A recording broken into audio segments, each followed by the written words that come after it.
Jen? Hi. Good. Yes. Interesting. Hey, where's Worthley's gavel so I can dent that thing? Boy, you almost went for it, Jason. Yeah. Jason wants to put dents in it too.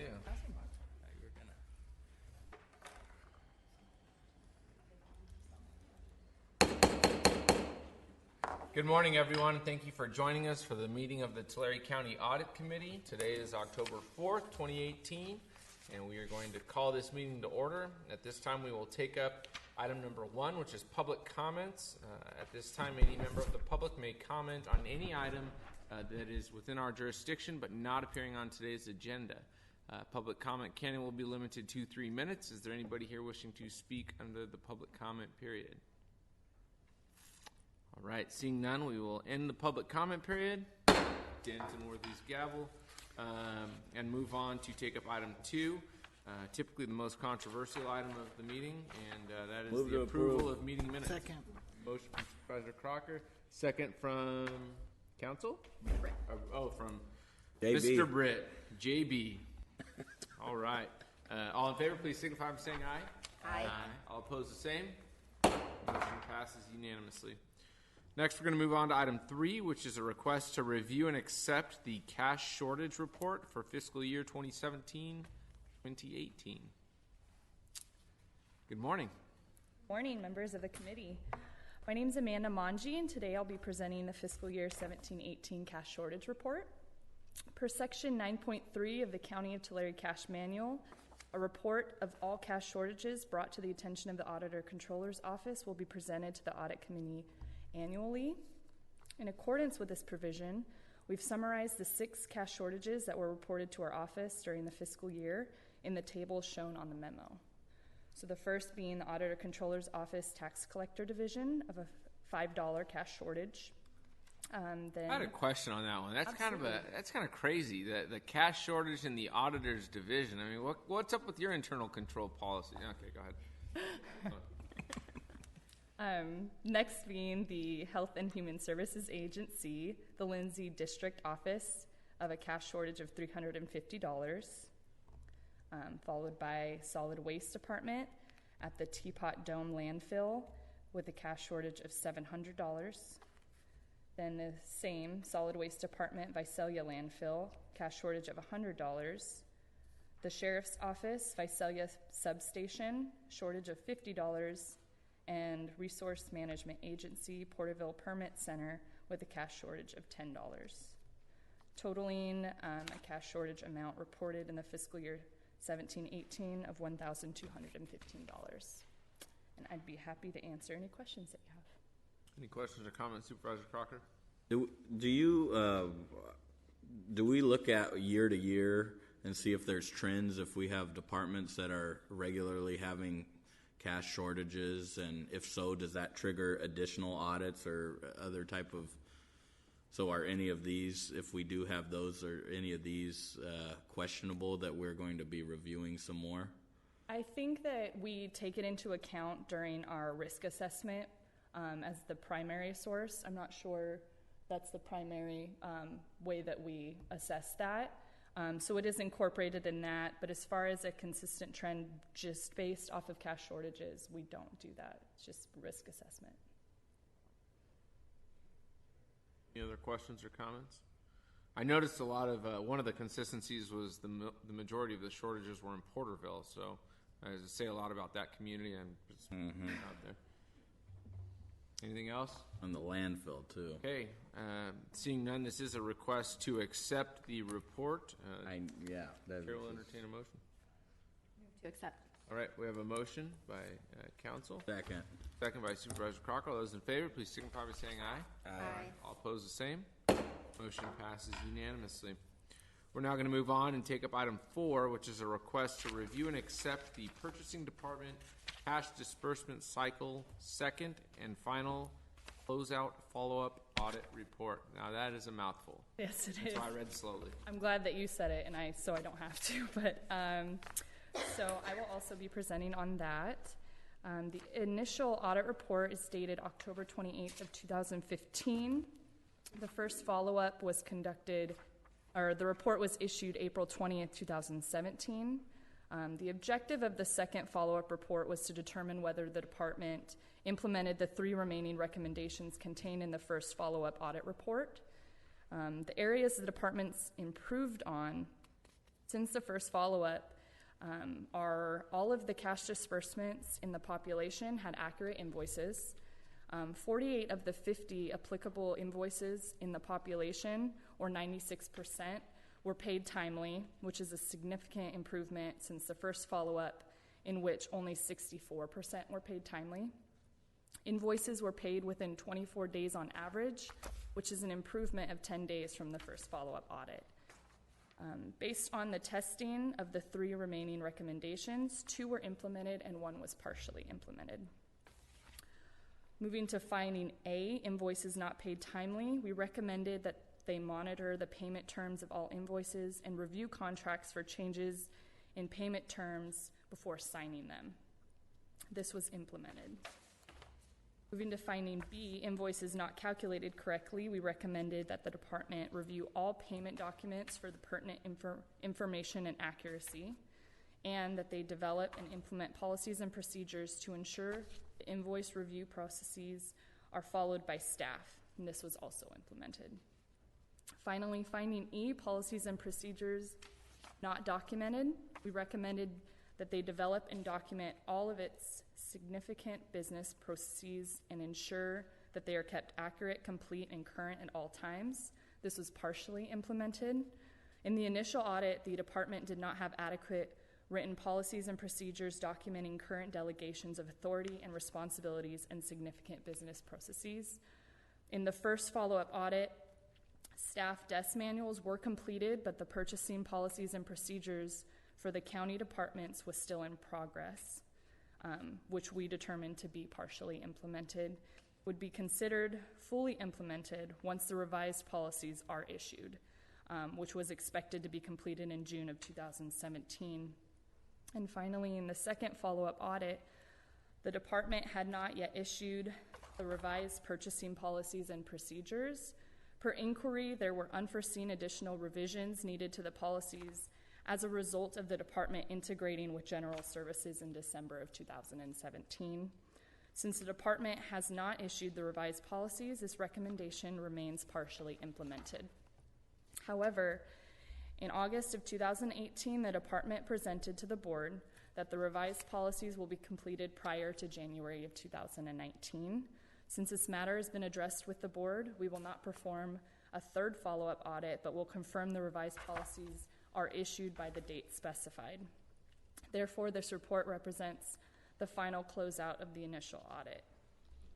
For management's response, as presented to the board August 14th, 2018, the department will prepare the policies prior to January 2019 and present them to the board in February of 2019. The policies will standardize all appropriate authorities and provide citations to departments regarding procurement regulations. A draft has been prepared and is being reviewed by General Services and County Council. It will be ready for the department's review and comment September and October of 2018. I'd like to thank the purchasing department for their cooperation during this engagement and would be happy to answer any questions. Questions or comments? No comment that I'll make. I just think that's a tremendous improvement going from the bill payment rate of 64% up to 96%. That is tremendous, because when you're paying your bills, that's a reflection on you as an entity. And Tulare County takes such pride in everything that we do. Paying our bills late and having that look so poorly upon the county is a real negative thing. So I'm really happy to see what a quick turnaround and a very impressive on-time payment rate. Hopefully that gets up to 100 very soon. 96 is good, 100% is better. Any further questions or comments? All right, thank you very much. We have a request to review and accept this report. So moved. All right, I have a motion from JB. Second. A second from Councilman Doze. All those in favor, please signify by saying aye. Aye. All opposed, the same. Motion passes unanimously. We're now going to move on and take up the request on item number 5 to review and accept the Resource Management Agency payroll cycle audit report. I knew there was a reason that Sherman came in here today. Welcome. Good morning, members of the committee. My name is Kelsey Gubbins. I'm the Principal Accountant Auditor, and I'll be going over the RMA payroll cycle audit. The objective of our audit was to assess the agency's internal controls in compliance with federal and state laws and regulations and county policies and procedures as they relate to the agency's payroll cycle. The scope of our audit was July 1st, 2016 through June 30th, 2017. We performed tests on active and terminated employees, pay rate increases, overtime, on-call, and callback hours, vacation accruals, sick leave buyback, retroactive payments, and county benefit contributions. Based on our testing, we found the agency excels in the following areas. All 24 terminated employees selected for testing received an accurate last paycheck. All 20 employees selected for testing who received a pay rate increase received the correct new rate of pay, all of which were also properly approved. All 15 employees selected for testing who received sick leave buyback were eligible to opt into the program and were also paid out the correct number of sick hours. All 22 extra help employees did not work over the set maximum threshold of hours that they're allowed to work in a period of 1 year.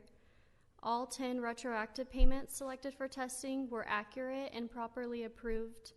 All 20 employees selected for testing who worked overtime had advance approval as required per county personnel rules. And finally, all 9 employees selected for testing received the correct county benefit contribution amount based on their bargaining unit and their job classification. Although the agency excels in many areas, we did find some weaknesses in the agency's internal controls and compliance with laws, regulations, county policies, and procedures. Starting with finding A, incorrectly tracking overtime hours. 17 out of 50 timesheets tested, or 34% of the sample, did not track overtime in accordance with county personnel rules in the Fair Labor Standards Act, also known as FLSA. Per county personnel rules, overtime is worked by an FLSA-covered employee in excess of 40 hours in a week. However, a majority of these 17 employees tracked overtime on a daily basis instead of after 40 hours in a work week. So for example, if an employee normally works 8 hours a day, and say that first day of the week they work 10 hours, they would include 8 hours of regular on their timesheet and 2 hours of overtime, even though they hadn't worked the 40 hours yet. Did you do this with council? Yes. Okay, and that's correct?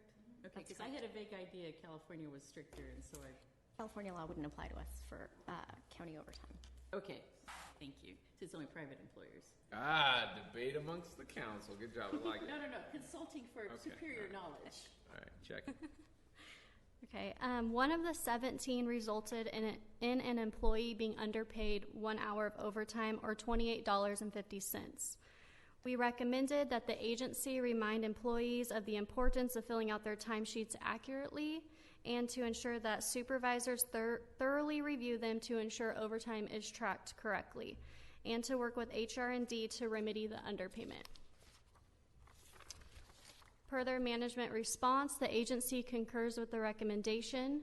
As part of their weekly reconciliation, the agency will produce a report out of WinCams, the agency's project costing accounting software, that validates overtime is only paid after working over 40 hours in a week, and supervisors will review the reports and know of any inaccuracies. They plan to implement this by October 31st, 2018. Next is finding B, on-call time paid for hours actually worked. Per the SEIU MOU, no on-call time shall be paid to an employee for hours actually worked during their on-call period. However, 1 out of 10 employees tested was paid for on-call hours during a time that they actually worked. The employee was paid for the same 7 hours, resulting in an overpayment of $13.29. On 2 separate daily timesheets, the total daily hours amounted to 27 and 28 hours respectively, which is not possible since there are only 24 hours in a day. Therefore, it doesn't appear that timesheets were thoroughly reviewed. We recommended that the agency remind employees of the importance of filling out their timesheets correctly and ensure that supervisors thoroughly review them to ensure on-call hours are not entered during a time the employee actually worked, and to work with HR&D to remedy the overpayment. Per their management response, the agency concurs with the recommendation, and they are creating an internal process to verify the maximum amount of hours to be paid for all employees as a double check, and employees who enter hours worked in excess of the maximum and in contrast to the on-call schedule will be asked to correct their timesheet. And they will work with HR&D to remedy the overpayment. And they plan to implement this by October 31st, 2018. Next, finding C, incorrect on-call schedule. 1 out of 6 on-call schedules tested did not coincide with the dates and times of the on-call hours claimed on the employee's timesheet. Per the SEIU MOU, the appointing authority must inform the employee designated to work on-call service by written notice indicating the dates and times of such service. The employee was provided an on-call schedule 3 months in advance, but changes were made and a revised schedule is not provided. Not having an accurate on-call schedule could create confusion, coverage issues, and scheduling conflicts, and it becomes difficult to review timesheets if an accurate on-call schedule is not available for comparison. We recommended that the agency review MOUs on a regular basis and in order to ensure compliance in all areas, including on-call time. And if changes to the on-call schedule are needed, a revised on-call schedule should be provided. When reviewing timesheets, supervisors should compare the employee's on-call hours claimed on their timesheet against the on-call schedule to ensure it's accurate. Per their management response, the agency concurs with the recommendation. Moving forward, an on-call schedule will be supplied to payroll as a cross-reference against timesheet hours submitted, and any deviations from the schedule will require an approved on-call swap form, which will be provided to all employees involved in the swap and their supervisor. They plan to implement this by October 31st, 2018. Next, finding D, inaccurate timesheets. Timesheets must be filled out accurately and thoroughly reviewed by supervisors to ensure that they're correct. However, we found 12 out of 123 timesheets tested, or 10% of the sample, had discrepancies between the punch in and out times, the total hours indicated, and or the hours indicated in the activity code section of the timesheets. Inaccurate timesheets could cause employees to be compensated incorrectly. Therefore, we recommended that the agency remind employees of the importance of filling out all sections of their timesheets accurately, and supervisors should thoroughly review the timesheets for accuracy, including verifying that there are no discrepancies before signing off on them. Per their management response, the agency concurs with the recommendation. Moving forward, road yard employees will continue to submit handwritten time tracking to be keyed into WinCams. These keyed timesheets will be printed from WinCams, and employees will sign their timesheets weekly, and supervisors will review the timesheets for final approval, and discrepancies will be returned to the employee for correction. And they plan to implement this by October 31st, 2018. Finding E, incorrect final pay card. Final pay cards must be filled out accurately and be thoroughly reviewed by the employee and their supervisor before they sign off on it. 1 out of 24 final pay cards tested was incorrect. The employee's final timesheet and their paycheck indicated 65 regular hours, but their final pay card indicated 67 regular hours. The agency confirmed that the employee indeed did work the 65 regular hours. We recommended that the agency remind payroll clerks of the importance of filling out final pay cards accurately, and employees and supervisors should thoroughly review final pay cards for accuracy, including verifying that the hours indicated agree with the employee's timesheet before signing off on them. Per their management response, the agency concurs with the recommendation, and moving forward, all final pay cards will be reviewed by the fiscal manager prior to final submission, and they plan to implement this immediately. The last finding is finding F, excessive vacation balances. Per county personnel rules, vacation may be accumulated up to a maximum of 300 hours. However, per Administrative Regulation number 33, the HR&D director can issue vacation waivers, allowing employees to temporarily accrue over 300 hours for a specified period of time. It is the agency's responsibility to ensure employees reduce their vacation balance before the waiver expires and maintain an acceptable balance going forward.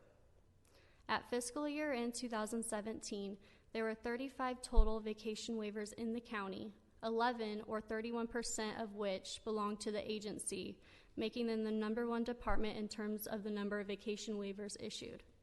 5 of the 11 employees also had a vacation balance that exceeded 300 hours at fiscal year in 2016, and their balances actually increased from fiscal year in 2016 to fiscal year in 2017.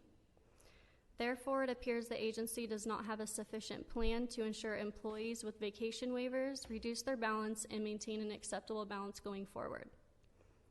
Employees are entitled to all earned and unused vacation hours upon separation. And as shown on the table and on page 7 of the report, the liability in excess of 300 vacation hours for those 11 employees is over $60,000, and their total liability for all vacation hours is just over $211,000. We recommended that the agency review the need for outstanding vacation waivers and develop a plan to maintain acceptable balances going forward.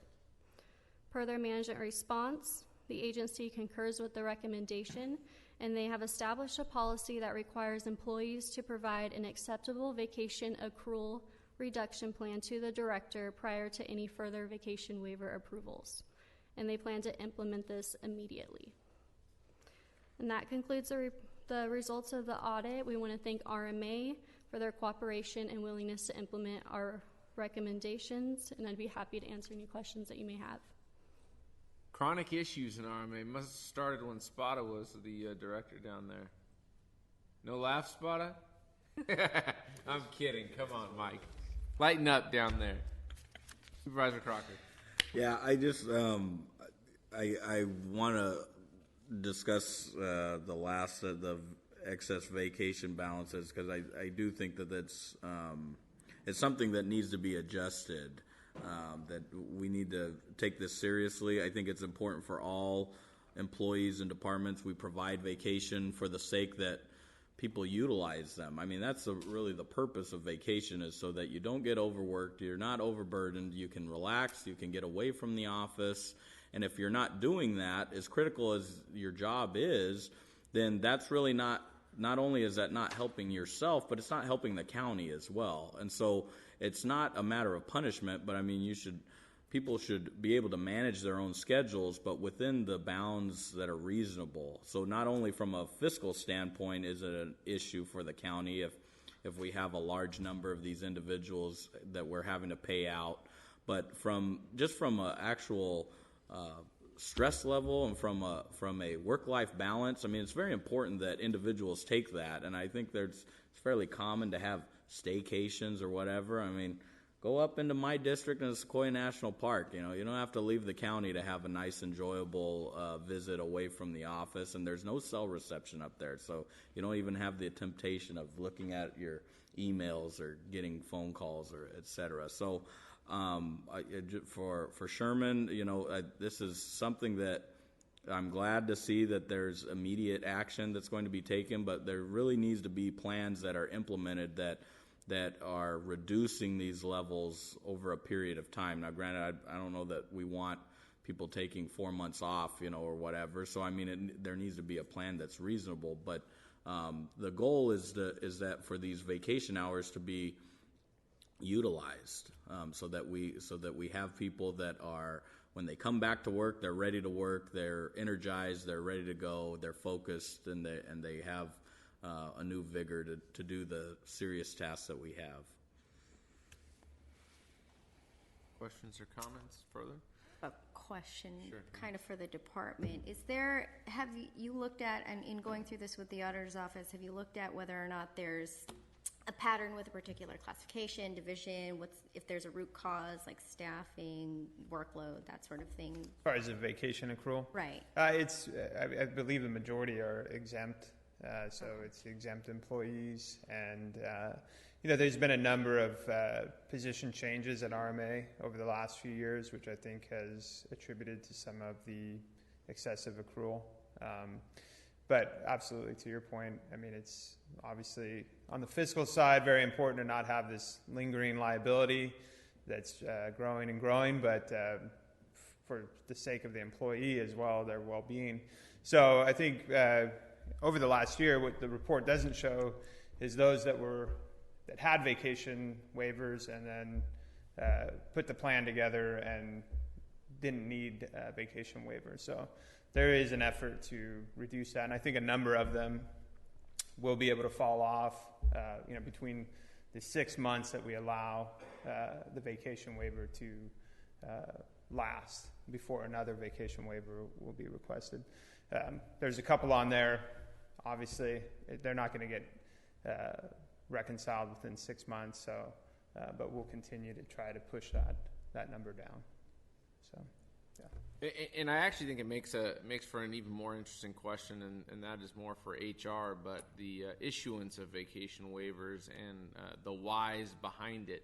The fact that there were 11 of the 30 in RMA, that's a significant proportion at RMA, and I'm glad that you're working to address that, and must be working these guys really hard if they need to just keep building up those many hours. But I just think it's important. Supervisor Crocker said it well, and that people do need to take breaks and take the vacation. The work-life balance is very important. But from a county policy standpoint, both fiscally and for the good sake of our employees, I want to make sure that we're on top of this vacation waiver. And unless they're saving for a particular purpose, like going on a worldwide cruise or something, because that's what you do with 4 months vacation or whatever. But I think we really need to seriously look at this. No, absolutely. And I think, so if I can give some frank feedback from employees, I mean, it's a number of employees that have maxed out their capacity to earn vacation. So they're earning vacation so quickly, it's difficult, when they are working to reduce that balance, even with the plan to reduce that. A number of them are giving hours away, as vacation donation to somebody that's requested that for illness or a family matter.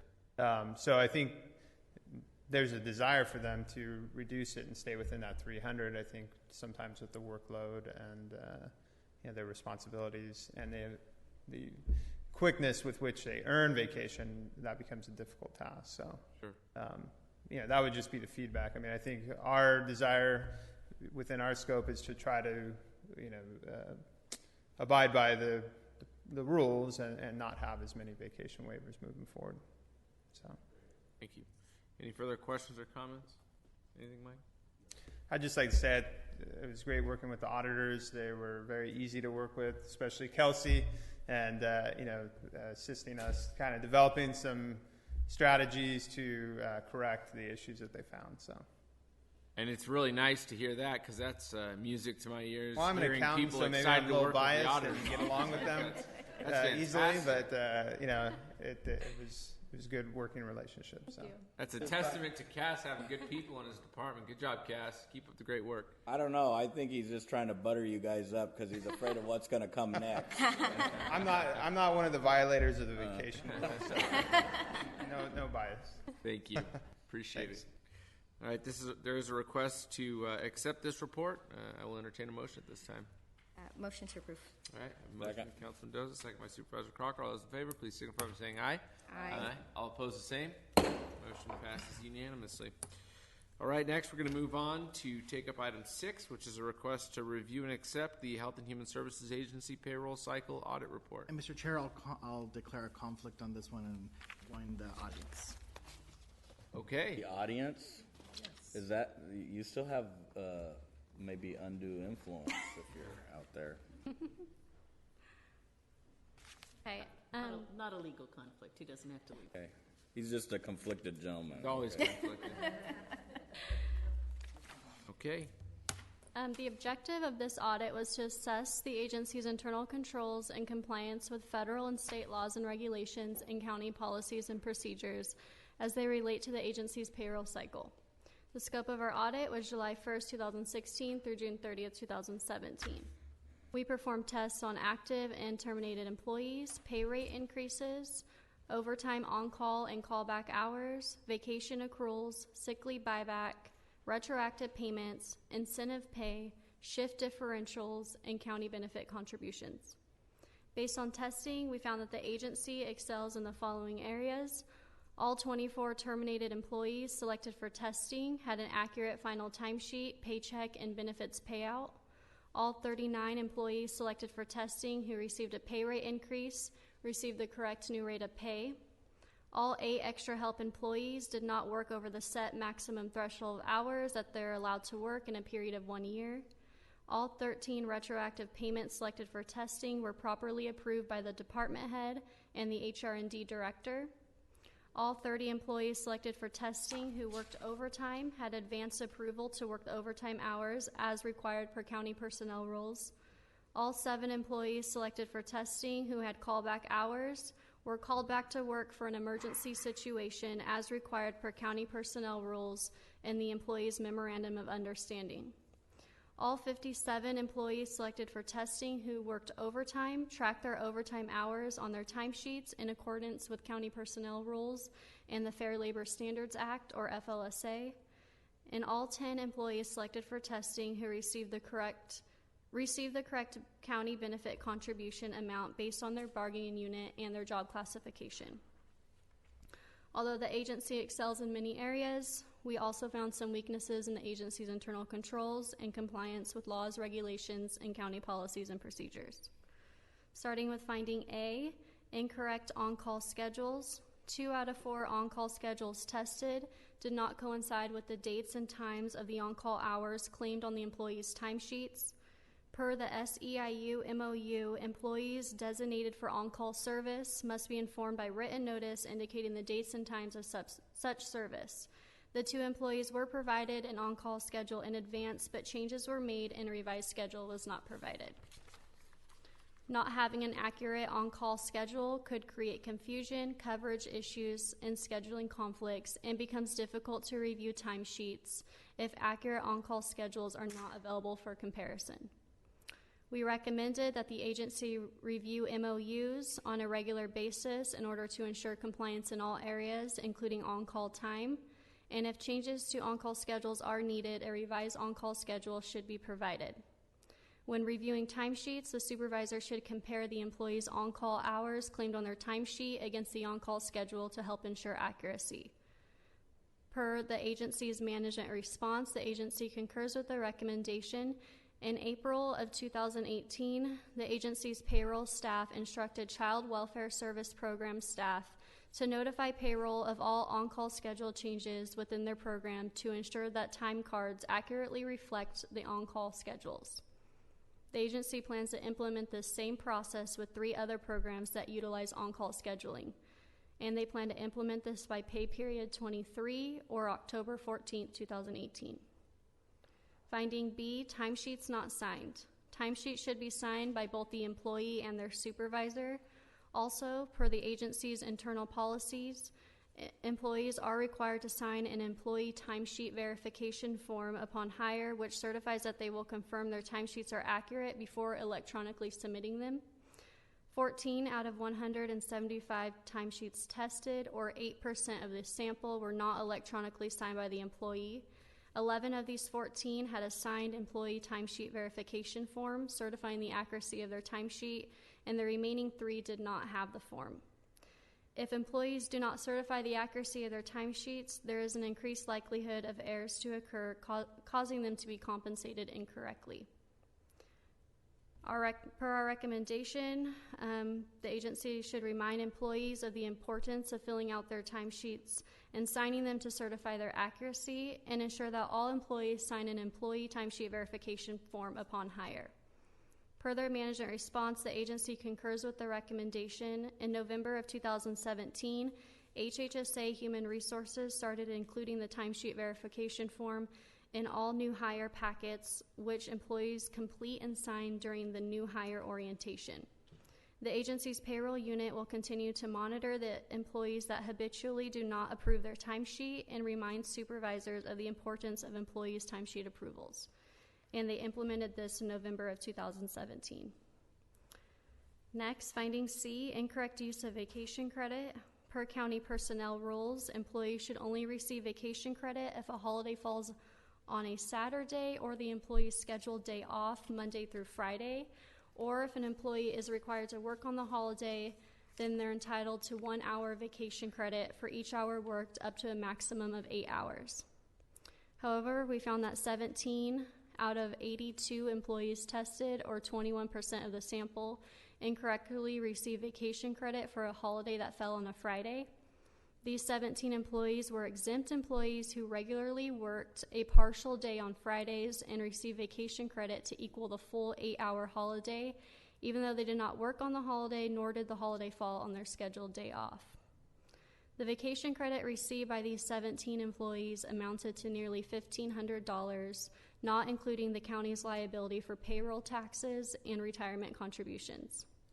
We recommended that the agency adhere to all applicable personnel rules, which includes using vacation credit appropriately, and seek guidance from HR&D if necessary. Per their management response, the agency concurs with the recommendation, and as of January 2018, the agency discontinued its practice of crediting vacation hours on holidays incurring on the employee's partial workdays, and has implemented new practices that meet their business need and follow personnel rules. And they implemented this in January 2018. Next is finding D, data information sheet discrepancies. A data information sheet, or DIS, is a form that departments complete anytime an employee has a change in pay rate. It contains information such as the new pay rate, the effective date of the pay increase, review date, rating, and rating period. Once completed, the information on the DIS is used to update the employee's data in Enterprise, the county's payroll system. DISs must be filled out completely, accurately, and also agree with Enterprise. However, we found 18 out of 26 DISs tested, or 69% of the sample, were incomplete. 3 of the 18 also did not agree with Enterprise. And although 18 DISs had exceptions, none affected the employee's pay. But if DISs aren't filled out correctly, it could potentially cause employees to be compensated incorrectly. So therefore, we recommended the agency remind employees of the importance of filling out DISs completely and accurately and ensure that they are thoroughly reviewed and agree with Enterprise.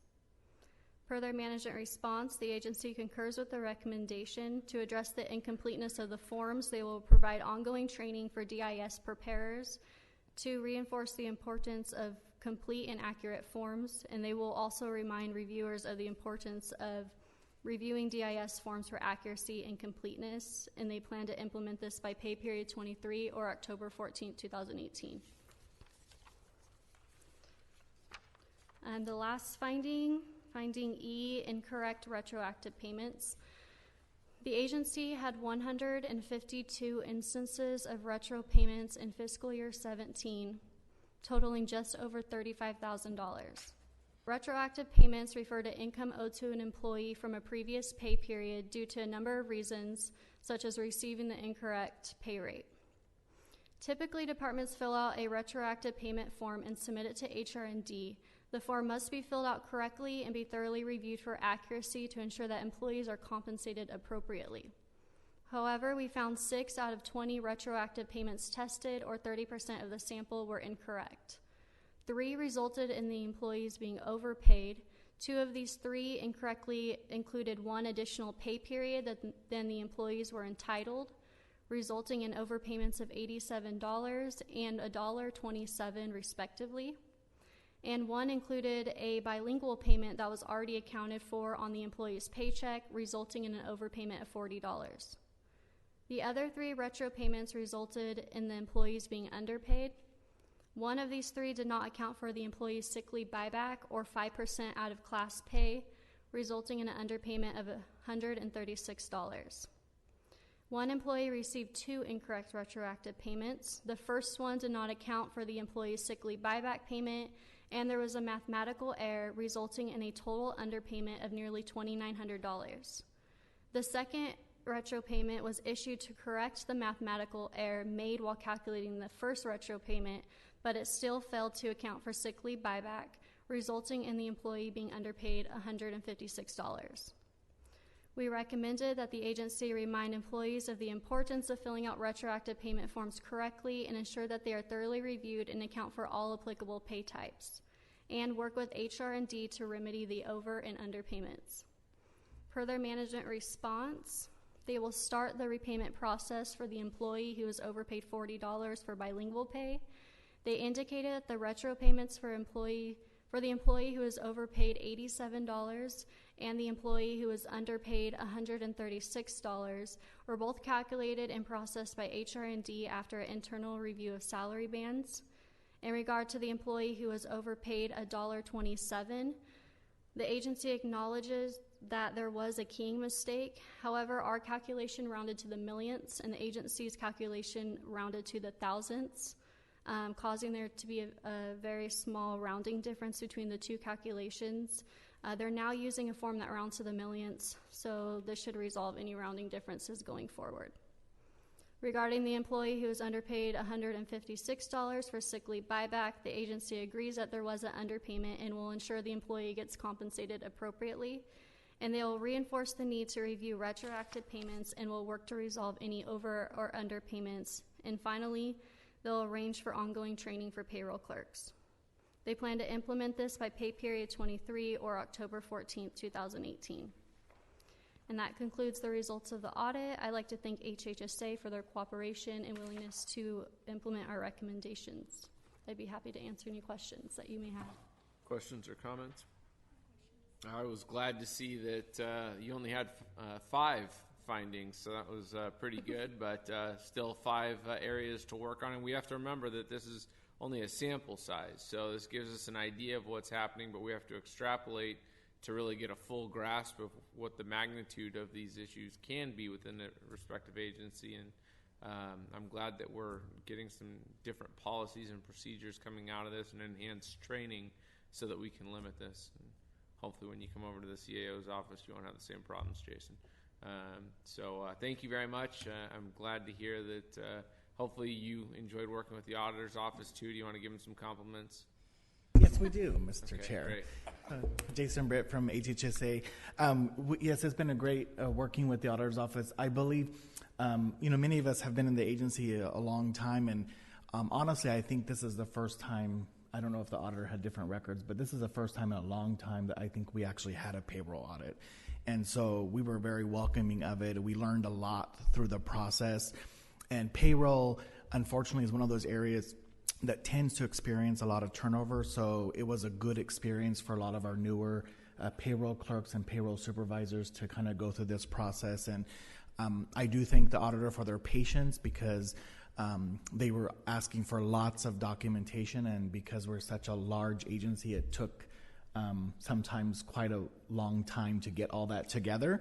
But it was a great process, and I think we'll learn a lot going forward, and we welcome the audits more regularly to ensure we're complying and not making mistakes.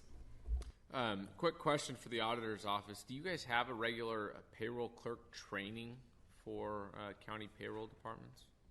We have been doing them in the past. I believe last year we did one. We're starting to. It's something that we're looking at Okay. addressing more.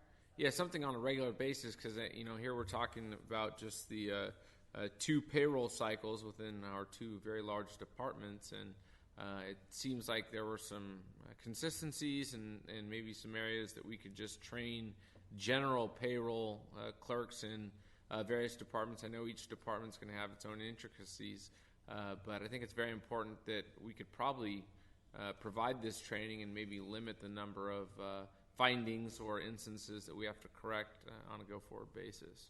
So maybe that's something you want to look at. Yeah, we definitely agree with the importance in doing the training. We've been a little swamped in our payroll. We only have 3 people currently sort of process the county's payroll. Is just a big task for them, but we additionally got 1 more employee recently, and are kind of looking at ways of restructuring within the auditor's office to give them more help, and so we're hoping to do more training. Maybe Cass can help too. So yeah. Yeah, something to do. That's good. I'm glad to give you something there, Cass. Thank you. Appreciate the report, Cass. Okay, next we're going to move up. This is a request to review and accept. I will entertain a Move motion. to accept. All right, have a motion from Supervisor Crocker. Second. Second from Councilman Doze. All those in favor, please signify by saying aye. Aye. All opposed, the same. Motion passes unanimously. Next, we're going to move on to item 7, which is committee member and staff matters. Anybody have anything for the good of the order today? Mike, do you have a celebratory or sad goodbye? This is your last audit committee meeting. Do you want to say any fond words of farewell or anything for the auditor's office? Anything you got? Thank you very much. It's been a very good experience. I think this committee is invaluable because it assists the departments in order to continue. Thank you. Continuous improvement. That's what we're all about. That's all I have okay. I have one more. Go ahead. The board appoints one department head in addition to the CEO and the county council person, so you will need a new department head person before the next meeting of the board. Okay, what's your guidance? Should we wait for the new supervisors to come along, or should we do it in front of them and just get them seated so we can avoid the controversy? The next meeting would be in January, right? January. Yeah, so you might want to do it before January. Yeah. Okay. Just to let you know, the last two have been the HHSA head, but that's not a requirement in your bylaws. The requirement is to say a department head, and it actually says in the bylaws the intent is to rotate it. Rotate. Yeah, That hasn't maybe been we'll have the happening. sheriff. Wouldn't be bad. You could do whatever you want. But Give him a little bit of financial education. so we need to have a board of supervisors item for that. Okay, great. All right. Anything further? All right. With nothing else to be considered by this committee, I will now move on to CAO Spada's favorite item on the agenda, adjournment to January 10th of 2019. Thank you all for attending. Have a great rest of the day and a great rest of 2018.